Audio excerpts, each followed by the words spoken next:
URL parameters, in my opinion, are a really great way of customizing the Showcase experience for your visitors, and they are tremendously underused.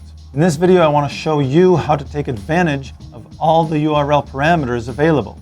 First, you may be wondering, what is a URL parameter? Basically, at the end of the Showcase link that you share with your visitors, you can append a parameter that customizes the viewing experience. Let me just go ahead and show you what I mean. We'll start by going to support.matterport.com. In the search field, just type URL and hit enter. And the top search result on the left column is URL parameters. I'll just click there. If I scroll down, I get to see the list of available URL parameters.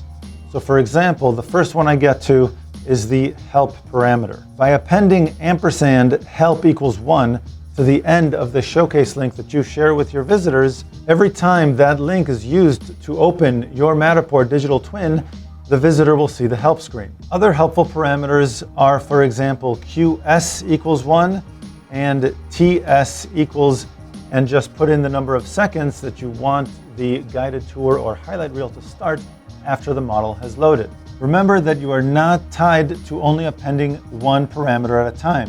You can append as many of these parameters to your Showcase link to customize it in any way you want. I highly recommend checking out this URL parameters page and familiarizing yourself with what's available and how you can customize this Showcase experience for your visitors.